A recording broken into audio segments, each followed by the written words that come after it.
വലിയ സാന്നിധ്യം കാണാം പാർട്ടി പ്രവർത്തകരുടെ. മുദ്രാവാക്യം വിളികളോടെ തങ്ങളുടെ പ്രിയപ്പെട്ട നേതാവിന് അവർ അന്ത്യാഞ്ജലി അർപ്പിക്കുകയാണ്. എന്തൊക്കെയാണ് മറ്റു വിവരങ്ങൾ? തീർച്ചയായും ഏറെ വൈകാരികമായ ഒരു സാഹചര്യത്തിൽ അല്ലെങ്കിൽ വൈകാരികമായ ഒരു യാത്രയെ തന്നെയാണ് പാർട്ടിയുടെ ജീവിച്ചിരുന്ന രക്തസാക്ഷിയായിരുന്ന പുഷ്പന് പാർട്ടി പ്രവർത്തകർ നൽകുന്നത്. നൂറുകണക്കിന് പ്രവർത്തകരാണ് രാവിലെ മുതൽ പുഷ്പന് അന്തിമോപചാരം അർപ്പിക്കാനായി വിവിധ ഇടങ്ങളിൽ ഉണ്ടായിരുന്നത്. രാവിലെ കോഴിക്കോട് ഡിവൈഎഫ്ഐ ജില്ലാ ആസ്ഥാനത്തു നിന്നും വിലാപയാത്രയാണ് അദ്ദേഹത്തെ കണ്ണൂരിലേക്ക് കൊണ്ടുവന്നത്. കണ്ണൂരിൽ തലശ്ശേരിയിലായിരുന്നു ആദ്യ പൊതുദർശനം.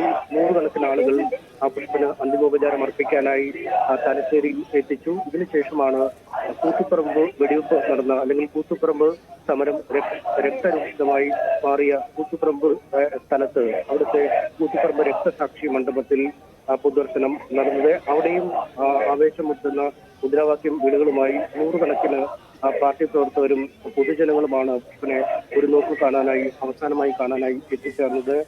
പിന്നീട് ആണ് ചൊക്ലിയിലേക്ക് ഭൗതിക ശരീരം കൊണ്ടുവന്നത്. ചൊക്ലി രാമവിലാസം സ്കൂളിലും ഏതാണ്ട് 2 മണിക്കൂറോളം ഭൗതിക ശരീരം പൊതുദർശനത്തിന് വെച്ചു. പാർട്ടി നേതാക്കൾ ഏതാണ്ട് എല്ലാവരും തന്നെ ഈ സ്ഥലങ്ങളിലേക്ക് ഒഴുകിയെത്തുകയും അന്തിമോപചാരം അർപ്പിക്കുകയും ചെയ്യുന്ന കാഴ്ചയാണ് നമുക്ക് കാണാൻ കഴിഞ്ഞത്. രാമവിലാസം സ്കൂളിലെ പൊതുദർശന നടപടികൾ പൂർത്തിയാക്കിയ ശേഷമാണ് ചൊക്ലയിലുള്ള ആ വീട്ടിലേക്ക് ഭൗതിക ശരീരം എത്തിച്ചത്.